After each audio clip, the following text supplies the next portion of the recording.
Estimada audiencia, le damos la más cordial bienvenida a su Escuela Bíblica Virtual Jehová Nissi.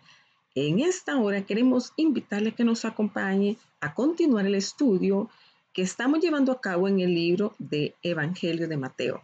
En esta hora vamos a introducirnos ahí en la continuidad del capítulo 9 y estaremos estudiando los versículos del 14 al 17 sobre la pregunta del ayuno. Así de que les invitamos a que nos acompañe y que usted también, estimada audiencia, pues juntos podamos aprender de la palabra de Dios. Si usted no se ha suscrito a nuestro canal, le invitamos a que lo haga. Nuestro mayor anhelo es ser de bendición para su vida.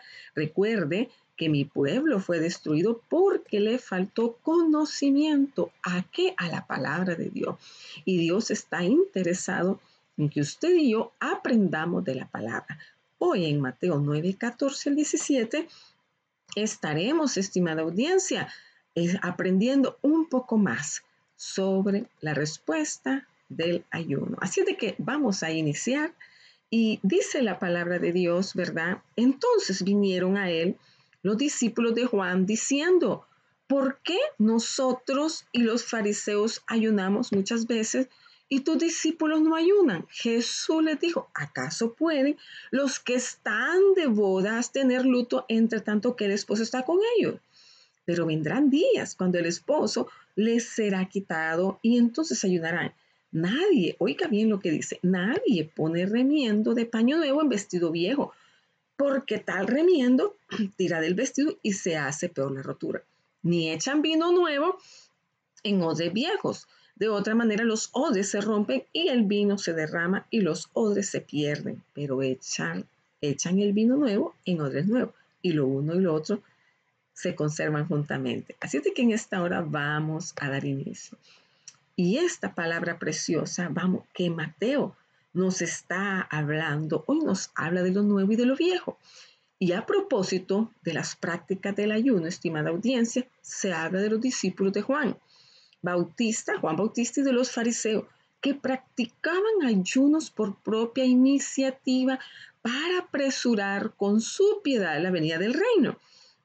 Jesús, en cambio, nos trae una nueva realidad y el comportamiento de sus discípulos resulta escandaloso para otros, pero Jesús habla sobre el ayuno que practicaban sus contemporáneos era una tradición que pertenecía al ámbito de lo viejo y que no encajaba en la novedad del reino. Así de que veamos entonces lo que el Señor quiere explicarnos. ¿Por qué? Porque cuando las prácticas piadosas son un parche, siempre hay una tensión en el entorno, como entre un paño viejo y uno nuevo. El reino de Dios, estimada audiencia, no se sostiene con parches, sino que requiere conversión total del corazón. De algún modo se nos recuerda hoy que Jesucristo es el hombre nuevo, el que renueva todo lo caduco que se había ido pegando a la humanidad a lo largo de los siglos. Así de que vamos a continuar y nos vamos a gozar. Espero que usted se goce como yo lo estoy haciendo con esta preciosa enseñanza. Y sigamos la lectura que a continuación nos relata en el versículo 14. Entonces vinieron a él los discípulos de Juan. Nos vamos a detener ahí. Nos vamos a detener un poco en esto. ¿Por qué? Porque esta narrativa se encuentra también en Mateo, en Marcos 2:18 y Lucas 5:33. Y es probable que hayan entendido que Juan fue el precursor del Mesías. Y si tal fuera el caso, no podrían dar cuenta del hecho de que había una gran diferencia entre ellos y los discípulos de Jesús. Es por eso que se hace necesario, estimada audiencia, que entendamos esto. Los fariseos ayunaban a menudo y regularmente 2 veces por semana, porque ellos decían, ayuno 2 veces a la semana, doy diezmo de todo lo que poseo. Y sin embargo, ellos además de los grandes días nacionales del ayuno, ellos estaban a la expectativa orando, pero eso lo puede ver en Lucas 18:12. Y también veamos también Mateo 6:16. Esta era la costumbre establecida de la tierra y Juan no se sentía autorizado para hacer un cambio tan grande como para prescindir de él. Estaban deseosos de saber, por lo tanto, por qué Jesús lo había hecho. Y entonces, además, es probable que esa pregunta se le hiciera a Jesús cuando Juan estaba en prisión, estimada audiencia, y sus discípulos, involucrados en un profundo dolor por ello, observaban días de ayuno. El ayuno era la expresión natural de la tristeza y se preguntaban de los seguidores de Jesús, ¿no se unirían a ellos para lamentarse del cautiverio de Juan el Bautista y de aquel que fue el precursor de Jesús? Cristo, en respuesta a ello, usó 3 ilustraciones, todas ellas para establecer lo mismo. Debemos observar una actitud y propiedad en cada una de ellas. Así de que en este panorama, qué interesante, estimada audiencia, se nos ilustra que los fariseos ayunaban a menudo y regularmente oiga bien, 2 veces por semana, ¿verdad? Como le hemos dicho, además de los grandes días nacionales de ayuno. Y la ocasión inmediata de este episodio fue la pregunta de los discípulos de Juan en cuanto al ayuno. Pero Mateo lo incluye para mostrar la autoridad de Jesús para criticar, interpretar y modificar y aún anular costumbres y prácticas religiosas que eran incongruentes con el reino de los cielos. Aunque el ayuno era la práctica bajo la consideración en el momento, Jesús anunció, estimada audiencia, un principio que abarcaba la totalidad de la religión judía y cristiana. Un nuevo reino dinámico. Como el cristianismo no podía contenerse dentro de los moldes viejos y endurecidos del judaísmo. Por esa razón, Mateo, estimada audiencia, presenta a los discípulos de Juan como los que lanzaron la pregunta a Jesús. Lucas dice que fueron los fariseos y Marcos dice que fueron ambos grupos. Bien, entonces recordemos que Juan el Bautista estaba en la cárcel. A pesar de que Juan insistía que él no era el Mesías, recordemos, si nos vamos eso lo podemos encontrar en Juan 1:20, y él confesó y no negó, confesó, yo no soy el Cristo. Varias citas bíblicas, Hechos 19:4, y que sus discípulos deberían seguir a Jesús. Pero vemos también en Juan 1:35-37, los primeros discípulos al día siguiente, dice, estaban otra vez ahí con 2 de sus discípulos. Y vio a Jesús que pasaba y dijo, he ahí el Cordero de Dios. Y los 2 discípulos le oyeron hablar y siguieron a Jesús.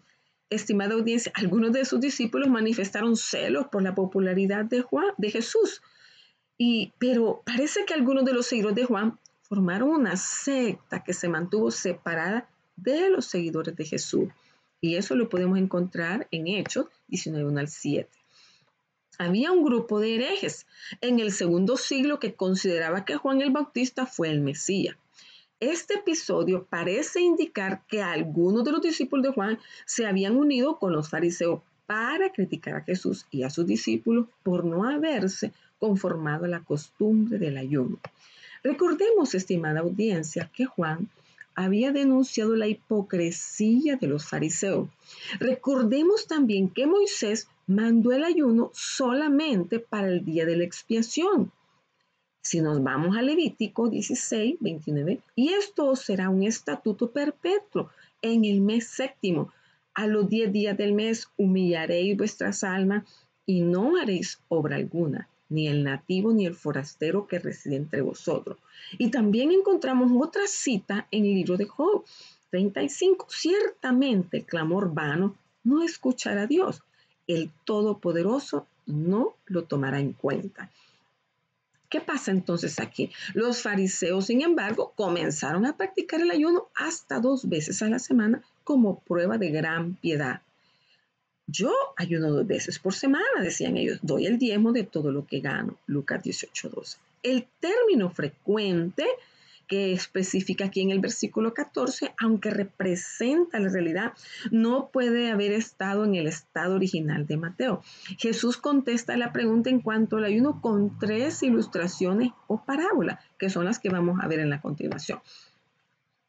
En la primera parábola, estimada audiencia, Jesús se refiere a la costumbre en la fiesta de boda, que duraba generalmente una semana, indicando que durante ese periodo no es apropiado ayunar.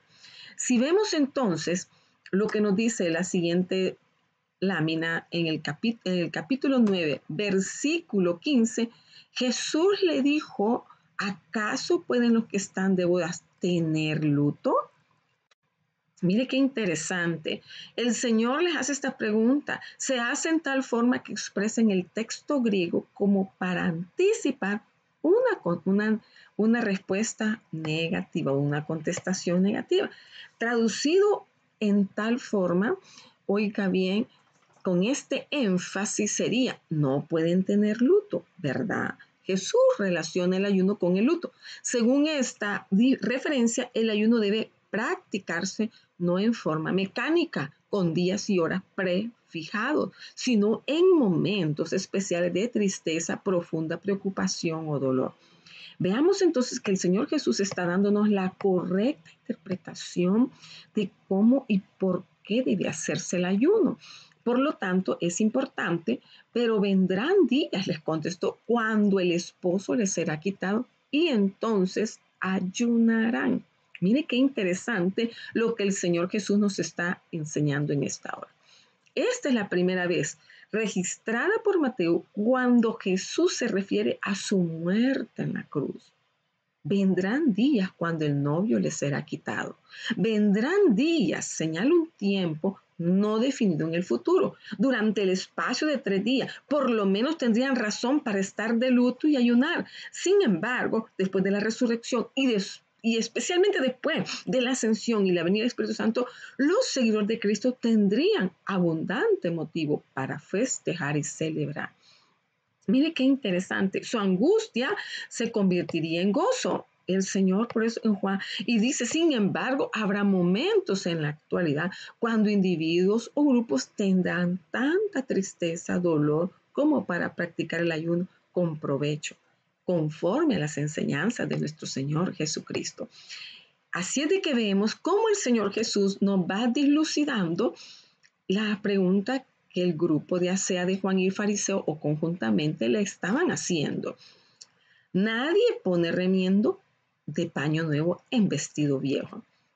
Veamos acá qué interesante que el Señor Jesús también hace alusión a esta pregunta, a esta reflexión que vamos a meditar ahora. Ningún hombre pone un trozo de tela nueva. Una segunda ilustración fue extraída de un hecho bien conocido, mostrando que también que había una propiedad o actitud de cosa. Ninguno de ustedes, dice él, al reparar una prenda vieja, tomará un pedazo de tela nueva para ponerlo. ¿Por qué? Habrá un desperdicio definitivamente de ello. Una pieza vieja o una pieza como la prenda sería mejor. La palabra aquí traducida nuevo en el original significa grosero, desnudo, no satisfecho. ¿Verdad? Entonces, en este estado, si se aplica a una prenda vieja y si está mojada, se contraería y se retiraría una parte de la prenda a la que estaba unida y así empeoraría el estado de la prenda. Entonces, dice él, mis nuevas doctrinas no coinciden con los antiguos ritos de los fariseos. Hay un buen estado físico de las cosas. Sus doctrinas requieren mucho ayuno. En mi sistema, les está hablando el Señor, sería incongruente. Y si mis nuevas doctrinas se unieran a las antiguas, solo empeoraría el asunto. La verdad central, entonces, es que los defectos del judaísmo, o sea, Dios lo compara como una tela vieja, no se pueden cubrir con algunas pocas verdades de la fe cristiana. Sería el parche de la tela nueva. Jesús no vino, estimada audiencia, a destruir la ley. No, de ninguna manera, sino para cumplirla. tal como lo dice en Juan 5:17. Esto significa que iba a respetar las leyes morales del judaísmo, pero no estaría limitado por el sistema viejo y endurecido de las instituciones y ceremonias que ya religiosas que estaban ellos efectuando, pero sin ningún espíritu de agradar al Señor. La tela nueva tendría que tener libertad para encogerse. Mire qué interesante la aplicación de lo que el Señor nos está enseñando, ¿verdad? Veamos acá, estimada audiencia. Sigamos entonces con lo que el Señor habla en el versículo 17, ni echan vino nuevo en odres viejos. Mire lo que el Señor estaba hablando acá. Entonces veamos qué es lo que Dios quería decir eso. Ni echan vinos nuevos en odres viejos. De otra manera, los odres se rompen y el vino se derrama y los odres se pierden. Pero echan el vino nuevo en odres nuevos. Y lo uno y lo otro se conservan juntamente. Y esta comprende la tercera parábola. La tercera parábola, estimada audiencia, donde el Señor nos viene a profundizar para que usted y yo quedemos claros de la verdadera interpretación sobre el ayuno. Así es de que en esta hora el Señor está diciendo, las botellas en las naciones orientales se hicieron y todavía se hacen de pieles de bestia. En general, la piel se tomaba entera de una oveja o una cabra y debidamente preparada se llenaba con vino o agua. Y tales botellas todavía se usan, porque al cruzar desiertos de arena no tienen otros medios de transporte sino camellos u otras bestias de carga.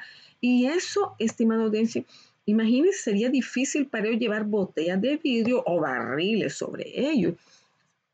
Por lo tanto, llenan dos pieles, las sujetan y juntan y las colocan sobre el lomo del camello y así llevan vino o agua a una gran distancia. Estas botellas eran, por supuesto, de diferentes tamaños, ya que podían usarse pieles de cabra, de buey. Y el escritor Bruce nos relata que vio una botella en Arabia, hecha de esta manera de piel de buey, que contendría aproximadamente 60 galones y dos de los cuales eran plomo pesado para un camello. Sin embargo, estimada audiencia, quiero decirle, con el uso prolongado de estas, las botellas de piel se volverán tiernas, se romperán fácilmente. El vino nuevo puesto en ellos se fermenta. Recuerde que el vino nuevo tiende a fermentarse. Imagínese, se hincharía y por supuesto estas botellas ya de piel que ya están viejas, que ya están muy tiernas, que ya están muy frágiles, al fermentarse el vino se reventaría. Las pieles o botellas nuevas cederían al vino fermentado. Eso es lo que estaba diciendo el Señor Jesús. Y serían lo suficientemente fuertes como para evitar que estalle. Entonces dice Cristo, hay actitud o propiedad de las cosas. No es apropiado que mi doctrina se adjunte o se conecte con las antiguas y corruptas doctrinas de los fariseos. Se deben armar cosas nuevas y hacerlas coincidir. Mire qué interesante lo que este relato nos habla. Y por eso pone el relato de las botellas orientales. Puede ilustrar los siguientes pasajes de la Biblia. Los gabonitas, recordemos que en la conquista que llevaba Josué, ellos, ¿verdad?, tomaron botellas de vino viejas y alquiladas y atadas. Y eso, amados hermanos, pudieron engañar a Josué, haciéndose pasar que venían de una gran distancia, que habían caminado mucho y que el tiempo les había envejecido todo. Pero sin embargo, Job nos dice, he aquí mi vientre es como vino sin respiradero, está a punto de reventar como odre nuevo. ¡Wow! Impresionante. Entonces veamos, en el Salmo 119, 83, el Señor nos está hablando también y nos dice, aunque he sido como un odre en medio del humo, no me he olvidado de tus leyes. Mire qué interesante lo que el salmista escribe. En tan sentido, el relato del versículo 17 nos enseña que el vino nuevo crece y emite gas cuando fermenta. Por lo tanto, necesita lugar para expandirse. Y si uno procura forzarlo en un molde cerrado, la fuerza del nuevo vino rompe el molde. En aquel tiempo era la práctica común guardar líquidos en odres de cuero de cabra, especialmente para llevar agua o vino en viaje, ya lo hemos dicho, y el odre viejo se vuelve duro e inflexible y bajo la presión no puede ceder y por eso se rompe y el vino se pierde. En cambio, el vino nuevo necesita un recipiente flexible. ¿Qué quiero decir con esto? La verdad central es que las instituciones y prácticas judaicas, o sea, odre viejo, no pueden contener la fe cristiana que representa el vino nuevo. La fe cristiana necesita libertad para expresarse en nuevas maneras de ministerio y nuevas formas de culto. Veamos entonces, estimada audiencia, como conclusión. Vamos a tratar de vislumbrar la conclusión para que podamos ir cerrando esta enseñanza. En la segunda y tercera parábolas notamos dos características de la fe cristiana. Se encoge y se expande. Odres nuevos para vinos añejos. Los odres son recipientes de cuero para contener agua, vino o algún otro líquido. Se hacen del cuero de chivos, cabras, cabritos para el uso manual y diario. ¿Qué significa? El cuero del animal, después de curtirlo, se cose dejándole solamente un edificio en la parte del cuello por donde se mete el líquido o se vierte el agua. Entonces, ¿qué nos está hablando ahí? Nos está diciendo, amados hermanos, muchos los cargaban, que ese tipo de transportamiento de que usaban, ¿verdad? Era el cuero del animal.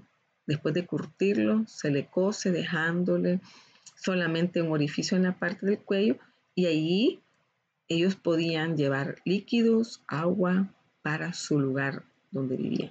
Muchos los cargaban sobre los hombros, salían a vender agua a los caminantes de la ciudad o a los viajeros. En las bodegas, los odres se hacían de animales más grandes, de bueyes o camellos. El vino, al entrar en el odre, estira el cuero y al fermentarse lo hincha. Por eso el dicho de odres nuevos para vinos nuevos, ya que el odre viejo ya no tiene la elasticidad y se rompe si intenta contener el vino nuevo. Hay quienes piensan que Jesús no trajo enseñanzas nuevas, sino que la novedad radica en la capacidad de Jesucristo para tomar las antiguas verdades bíblicas, que son permanentes e inmutables por ser verdades, y colocarlas a la luz de la visión que Dios quiere que tengamos. Por supuesto, estimada audiencia, que el odre viejo, el creyente tradicional y conservador, sentirá cómo se rompe su esquema de religiosidad, pero podrá examinar que si acepta el criterio con que Jesús comprende y acepta a las personas, entonces será un hombre nuevo. Así de que vamos a continuar con unas verdades. Veamos acá, verdades prácticas que podemos nosotros tomar en cuenta. 1. Los prejuicios son barreras que los hombres levantan, pero en Cristo no hay barreras, estimada audiencia, que nos separen, sino una cruz que nos une. Segundo, otra verdad práctica, el amor de Cristo se brinda a todos por igual, sin discriminación de raza, credo, condición social o económica. Él quiere formar una sola raza, la cristiana, y que todos hablemos un solo idioma, el del amor.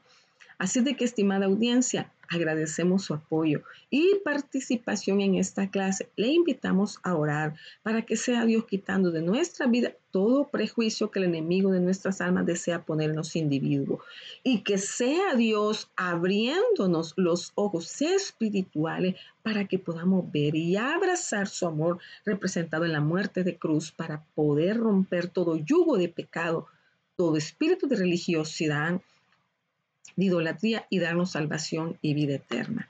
En esta hora le invitamos que si usted no se ha suscrito a nuestro canal, lo haga. Para nosotros será una gran bendición compartir con ustedes. Recuerde que en nuestro canal hay una serie de videos de prédicas e enseñanzas que les serán de gran bendición para su vida. Así de que estamos muy contentos, hemos llegado al final de esta clase y nos resta decirle gracias por acompañarnos y le invitamos a nuestra próxima transmisión del estudio del libro Evangelio Mateo. Bendiciones para todos, que el Señor les bendiga grandemente.